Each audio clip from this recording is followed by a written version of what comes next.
પીડી બંધારણ ચેનલમાં આપ સૌનું સ્વાગત છે। આજનો આપણો વિષય છે બંધારણની અંદર રહેલી અનુસૂચિઓ એટલે કે પરિશિષ્ટ। તો પરિશિષ્ટ અને અનુસૂચિ એમાં કઈ કઈ બાબતોનો સમાવેશ છે તેની આપણે ચર્ચા કરીએ। ભારતીય બંધારણની અંદર જ્યારે 26 નવેમ્બર 1949ના રોજ આપણે બંધારણનો સ્વીકાર કર્યો ત્યારે 8 અનુસૂચિઓનો 8 પરિશિષ્ટનો સમાવેશ થયેલો હતો। ત્યારબાદ 1951થી જ અન્ય અનુસૂચિનો ઉમેરો થતો ગયો અને વર્તમાનમાં કુલ 12 અનુસૂચિઓ છે। આપણે અગાઉ ભારતીય બંધારણના ભાગની વાત કરેલી છે કે જે 22 ભાગ પહેલાં હતા અને ત્યારબાદ 25 ભાગ થયેલા। એ જ રીતના અનુસૂચિઓ 8 હતી, ત્યારબાદ 4 અનુસૂચિઓનો ઉમેરો થયેલો અને કુલ 12 અનુસૂચિ પરિશિષ્ટો છે। આ પરિશિષ્ટ કે અનુસૂચિ શું છે? તમે કોઈ પણ બુક જોવો તો એમાં પણ આ રીતના પરિશિષ્ટ કે અનુસૂચિનો સમાવેશ થતો હોય છે। એટલે એ અનુસૂચિની અંદર દરેક બાબતો કે જે કાયદાઓ રૂપે બનેલી હોય છે તેનો સમાવેશ પણ આ અનુસૂચિઓની અંદર રાખવામાં આવેલો હોય છે। તો આપણે અનુસૂચિની વાત કરીએ, કુલ 12 અનુસૂચિ છે। એની ટ્રીક પણ આપણે છેલ્લે ટ્રીક પણ ભણશું જેથી કરીને યાદ રાખવામાં સરળતા રહે। સૌપ્રથમ આપણે અનુસૂચિને જાણી લઈએ, ત્યારબાદ એના યાદ રાખવા માટેની ટ્રીકની વાત કરશું। પહેલી જે અનુસૂચિ છે એ છે સંઘ અને તેના પ્રદેશોની યાદી, એટલે કે ભારતીય સંઘ અને એના રાજ્યો, કેન્દ્રશાસિત પ્રદેશો, તેની યાદી પહેલી અનુસૂચિની અંદર આપેલી છે। ત્યારબાદ બીજી અનુસૂચિ જે કાંઈ પદાધિકારીઓ છે એટલે કે રાષ્ટ્રપતિ, ઉપરાષ્ટ્રપતિ, પ્રધાનમંત્રી છે, રાજ્યપાલ છે, આ બધાના વેતન ભથ્થા અને વિશેષ અધિકારની બાબતોનો સમાવેશ બીજી અનુસૂચિની અંદર કરવામાં આવેલો છે। ત્રીજી અનુસૂચિની વાત કરીએ તો તેમાં બધા જ પદાધિકારીના શપથ અને પ્રતિજ્ઞાઓના નમૂના છે। આપે મૂવી કોઈ જોયું હોય તો એમાં પણ જે પ્રધાનમંત્રી છે એ જે શપથ લેતા હોય છે તો એ શપથના જે નમૂનાઓ છે એ ત્રીજી અનુસૂચિની અંદર આપવામાં આવેલા છે। ચોથી અનુસૂચિની અંદર રાજ્યસભાની બેઠકોની ફાળવણી આપેલી છે, એટલે કે દરેક રાજ્યમાં રાજ્યસભાની બેઠકો કેટલી રહેશે તેની જોગવાઈઓ ચોથી અનુસૂચિમાં આપેલી છે। પાંચમી અને છઠ્ઠી અનુસૂચિ, આ બંને અનુસૂચિ અનુસૂચિત જનજાતીય વિસ્તારને રિલેટેડ છે, એના પ્રશાસન અને નિયંત્રણ માટે છે। પાંચમી અનુસૂચિમાં અનુસૂચિત જનજાતીય વિસ્તાર, પ્રશાસન અને નિયંત્રણની વાત છે, તો છઠ્ઠી અનુસૂચિમાં માત્ર 4 રાજ્યોની વાત કરેલ છે, આસામ, મેઘાલય, મિઝોરમ અને ત્રિપુરા। અને 4 રાજ્યને યાદ રાખવા માટેની એક ટ્રીક છે આમે મિત્રી રાજ્યો, આમે મિત્રી રાજ્ય શોર્ટ ફોર્મમાં યાદ રાખી શકાય। આ એટલે આસામ, મેઘાલય, મિઝોરમ અને ત્રિપુરા। તો આમે મિત્રી રાજ્યો જે જનજાતીય ક્ષેત્ર છે એમના પ્રશાસનની વાત છઠ્ઠી અનુસૂચિમાં કરેલ છે। સાતમી અનુસૂચિની વાત કરીએ તો એમાં 3 સૂચિઓનો સમાવેશ થયેલો છે। 3 સૂચિ એટલે કે ભારતીય બંધારણની અંદર જે વિષયો છે કે કયા વિષય ઉપર કોણ કાયદો બનાવી શકે તેની વાત 7મી અનુસૂચિમાં છે। આ 7મી અનુસૂચિ ખૂબ જ અગત્યની છે, એમાંથી પ્રશ્નો પણ આવતા હોય છે। એટલે કે 3 સૂચિઓ છે, 3 યાદીઓ છે, સંઘ સૂચિ, રાજ્ય સૂચિ અને સંયુક્ત સૂચિઓ। આ 3 સૂચિને રિલેટેડ જે કાંઈ વિષયો છે એ વિષય અનુસાર કાયદા બનશે। જેમ કે સંઘ સૂચિ છે તો સંઘ સૂચિમાં જે કોઈ વિષયનો સમાવેશ છે તેની ઉપર કેન્દ્ર સરકાર અથવા તો સંસદ કાયદો બનાવશે। તો આ સંઘ સૂચિમાં કુલ 97 વિષયોનો સમાવેશ થયેલો છે, જેમ કે વિદેશી બાબતો છે, દેશનું સંરક્ષણ છે, નાણાં બેન્કિંગ વ્યવસ્થાઓ છે, ચૂંટણી છે। આમ તો યાદ રાખવા માટે બીજું કંઈ આમાં નથી, એટલું યાદ રાખવું કે જે બાબતમાં કેન્દ્ર સરકાર ઇન્વોલ્વ થતી હોય તે મોટા ભાગે શબ્દ વાપરું છું, મોટા ભાગે સંઘ સૂચિનો વિષય હોઈ શકે।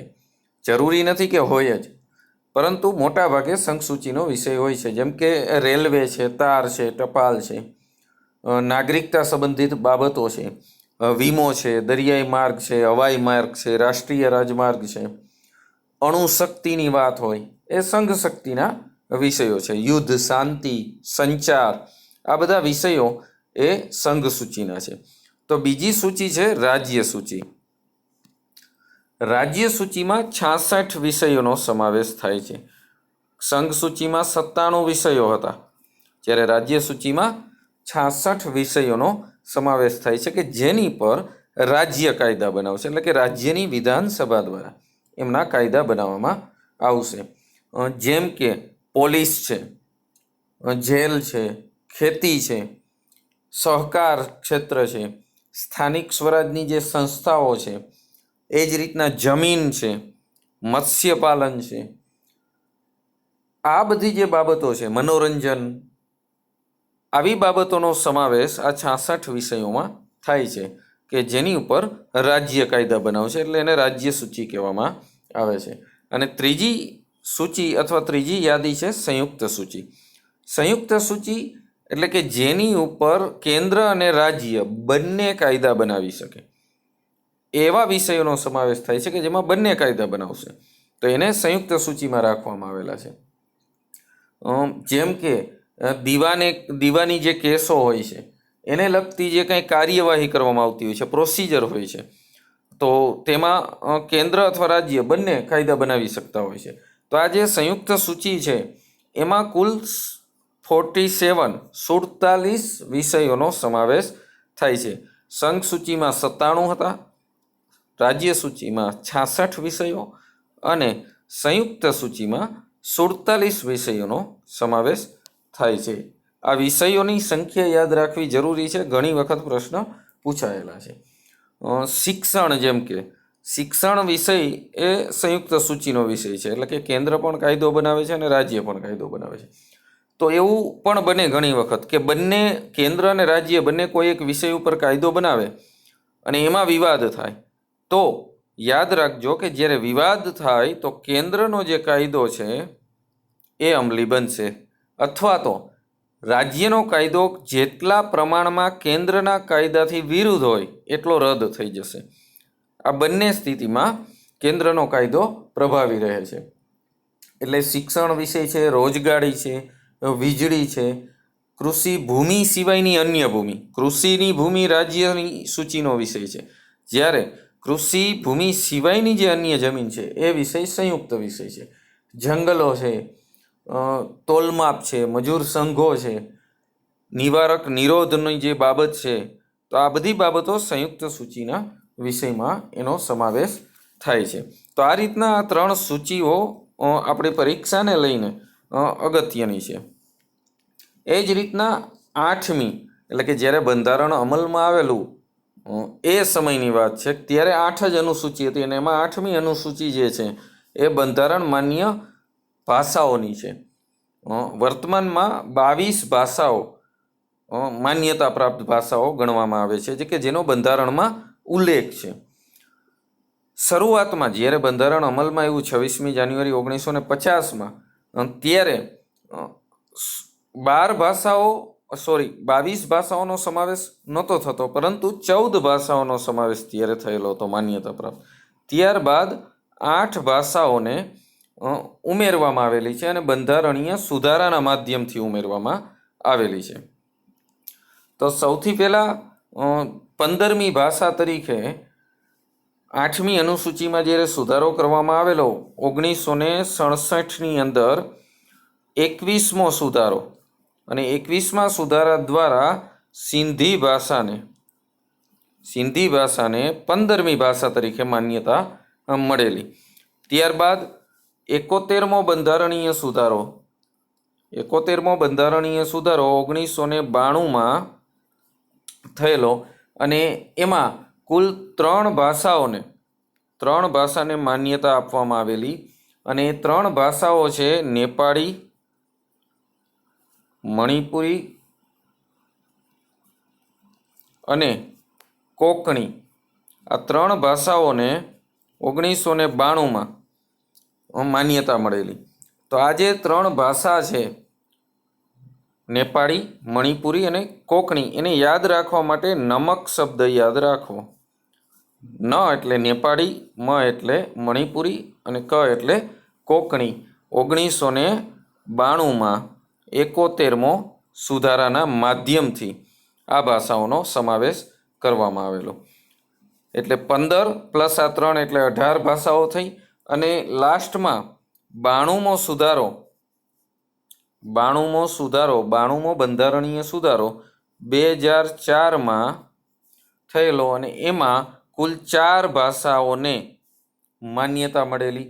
અને આ જે 4 ભાષાઓ છે એને આપણે BDMS તરીકે, આપણે જે MBBS ડૉક્ટરો એવી રીતના મેડિકલ લાઇનમાં BDMS શબ્દ પણ આવે છે.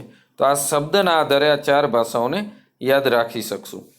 બી એટલે બોડો, ડી એટલે ડોંગરી, અને એમ એટલે મૈથિલી,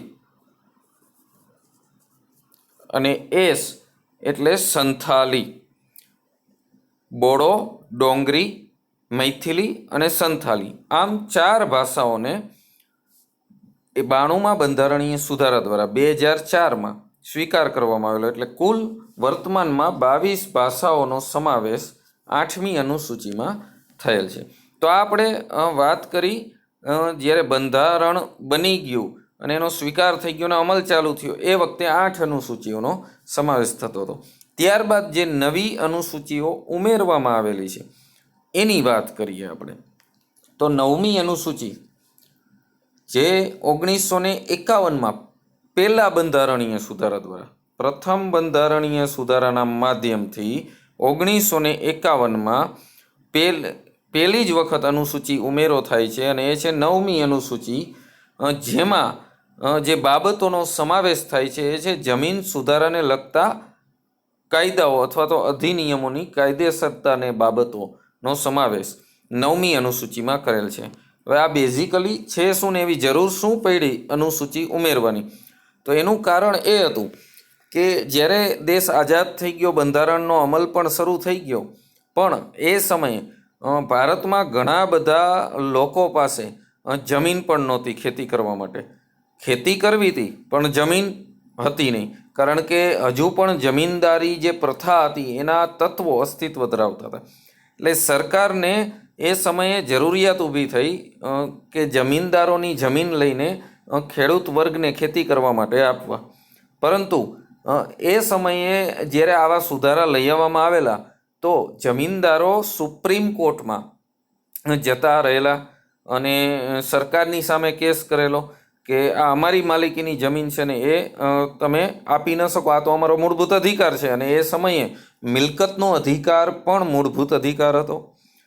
એટલે આ બધી બાબતોને લઈને સરકારે 9મી અનુસૂચિ 1951માં જ ઉમેરો કરેલો. ને એ એટલા માટે ઉમેરો કરેલો કે 9મી અનુસૂચિમાં એવા વિષયો રાખવાની વાત હતી કે જેને ન્યાયાલયમાં તમે પડકારી ન શકો. એટલે પ્રથમ બંધારણીય સુધારા દ્વારા જમીન સુધારાને લગતા જે કોઈ વિષયો હતા તે 9મી અનુસૂચિમાં સમાવેશ કરી દીધા.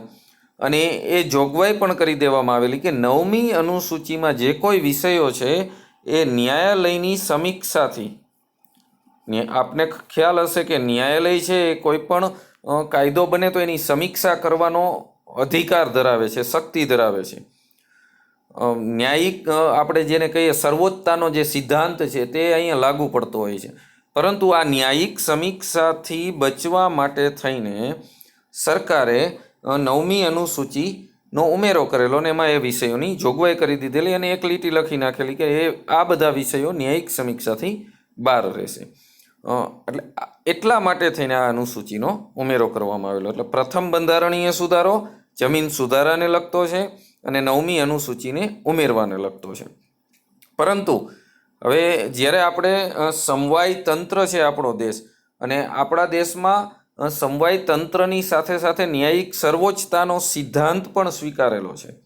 એટલા માટે સુપ્રીમ કોર્ટે આ બાબતની ગંભીરતા લઈને એવું જાહેર કરેલું કે જે 24 એપ્રિલ 1975 24 એપ્રિલ 1975 બાદ કોઈ પણ વસ્તુ, કોઈ પણ કાયદો, કોઈ પણ અધિનિયમ 9મી અનુસૂચિમાં સમાવેશ કરવામાં આવે તો પણ એની સમીક્ષા ન્યાયાલય કરી શકશે. આ ડેડલાઇન સુપ્રીમ કોર્ટે ફિક્સ કરી દીધી.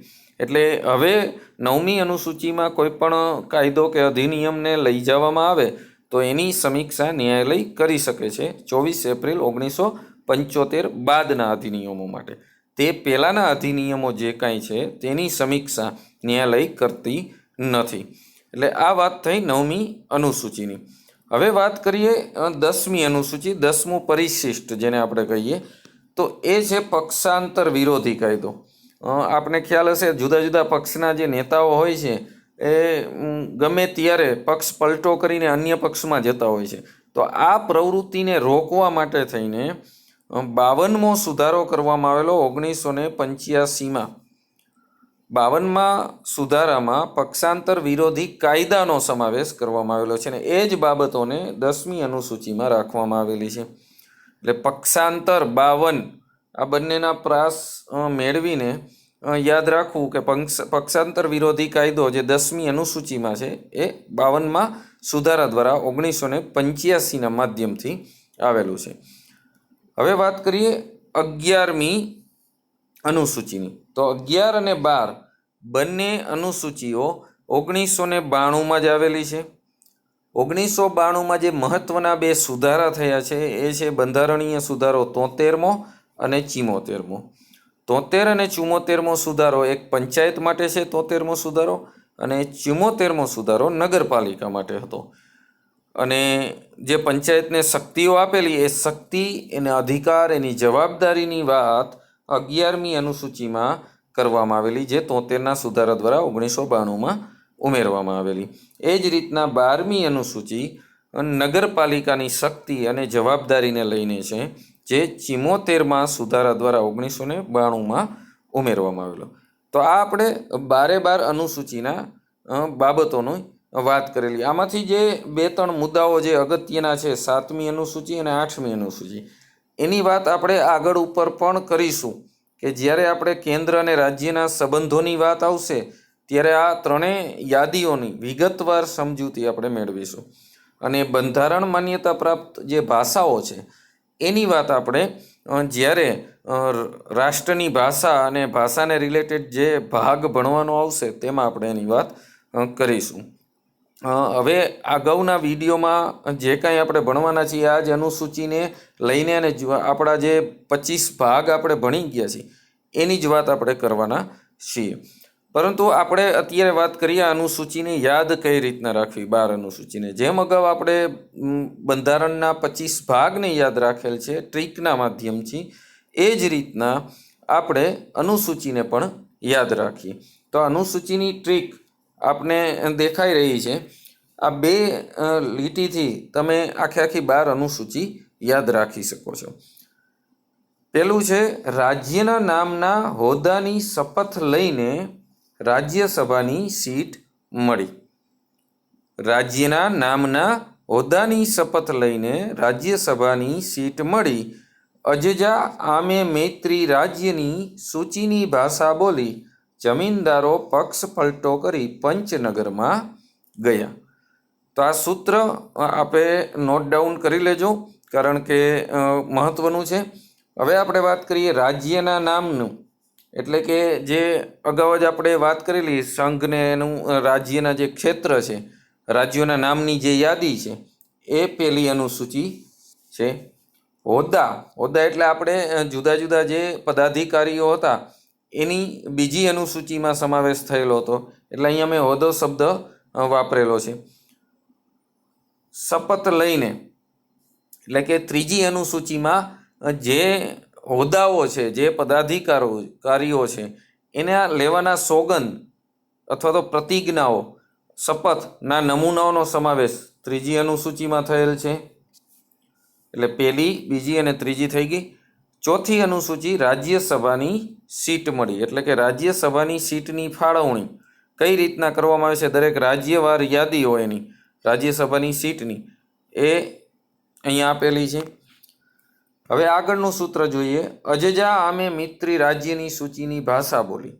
અજજા 5મી અનુસૂચિ છે અનુસૂચિત જનજાતીય ક્ષેત્રની, એટલે એનું શોર્ટમાં લખેલું છે અજજા, કે એનું પ્રશાસન અને વહીવટની બાબતોની વાત અહીંયા કરેલી છે. આમે મિત્રી રાજ્યની, આમે મિત્રી એ પણ અજજા રાજ્ય છે, અનુસૂચિત જનજાતિ રાજ્ય છે. આસામ, મેઘાલય, મિઝોરમ અને ત્રિપુરા આમે મિત્રી રાજ્ય, અગાઉ પણ મેં વાત કરી હતી. તો આ રાજ્યનું પ્રશાસન નિયંત્રણની વાત આમાં કરેલી છે. ઘણી વખત પ્રશ્ન એવો પૂછાય કે બંધારણની કઈ અનુસૂચિમાં અનુસૂચિત જનજાતીય ક્ષેત્રની વાત કરેલ છે? તો 5 અને 6 આ બંને અનુસૂચિનો એમાં સમાવેશ થાય છે. 6 અનુસૂચિ આપણી કમ્પ્લીટ થઈ ગઈ. 7મી અનુસૂચિ સૂચિની ભાષા બોલી. સૂચિ એટલે યાદી, એટલે કે જે 3 વિષયોની આપણે વાત કરેલી, કેન્દ્ર સૂચિ અથવા તો સંઘ સૂચિ, રાજ્ય સૂચિ અને સંયુક્ત સૂચિ, તો એની વાત આ સૂચિમાં છે. 8મી અનુસૂચિ છે ભાષા, જે હમણાં જ અગાઉ આપણે વાત કરેલી કે પહેલાં 14 ભાષા હતી બંધારણ અમલમાં આવેલું ત્યારે, ત્યારબાદ હવે 8 ભાષાઓનો ઉમેરો થયેલો છે, એટલે કુલ 22 ભાષાઓ છે. એટલે આ 8મી અનુસૂચિ ભાષા. ત્યારબાદ વાત કરી જમીનદારો પક્ષપલટો કરી પંચનગરમાં ગયા, એટલે 9મી અનુસૂચિ ખૂબ જ અગત્યની. જમીનદારો એટલે લખ્યું કે જે જમીનને લગતા જે કાયદાઓ હતા, જમીનદારી પ્રથાને દૂર કરવાના જે કાયદાઓ છે, અધિનિયમો છે, એમનો સમાવેશ 9મી અનુસૂચિમાં થાય છે, કે જેની કાયદેસરતાને સુપ્રીમ કોર્ટમાં પડકારી ન શકાય એટલા માટે આ અનુસૂચિ બનાવવામાં આવેલી. 10મી અનુસૂચિ છે પક્ષપલટો, એટલે કે 52મા સુધારા દ્વારા પક્ષપલટાનો જે કાયદો અસ્તિત્વમાં આવેલો તેનો સમાવેશ 10મી અનુસૂચિમાં કરવામાં આવેલ છે. પંચનગરમાં ગયા, પંચ એટલે પંચાયત, જે 11મી અનુસૂચિ છે, જેમાં પંચાયતની શક્તિ અને જવાબદારીનો સમાવેશ કરવામાં આવેલો છે. અને 12મી અનુસૂચિ એટલે નગર, એટલે કે નગરપાલિકા, અને નગરપાલિકાની શક્તિ અને જવાબદારીઓની વાત 12મી અનુસૂચિઓમાં કરેલી છે. એના વિષયોની વાત પણ કરેલી છે. આ બંનેમાં પંચાયત અને નગરોના જે શક્તિ ફાળવવામાં આવેલી છે, કયા કયા વિષયો ઉપર એને શક્તિ મળેલી છે, એની વાત 11મી અને 12મી અનુસૂચિમાં કરેલ છે. તો આ રીતના મિત્ર આ સૂત્ર યાદ રાખી લેજો, નોટ કરી લેજો, ખૂબ જ અગત્યનું છે. અને જેને હિસાબે આપને અનુસૂચિ અને પરિશિષ્ટ યાદ રાખવામાં ખૂબ જ સરળતા રહેશે એવી હું આશા રાખું છું. આગળ આપણે હવે પહેલો ભાગ અને કલમ 1 થી 4ની વાત હવે પછીના વિડીયોમાં કરીશું. જો આપને વિડીયો પસંદ આવ્યો હોય તો લાઈક કરો, શેર કરો અને સબસ્ક્રાઈબ કરો. ફરીથી મળીશું. આભાર.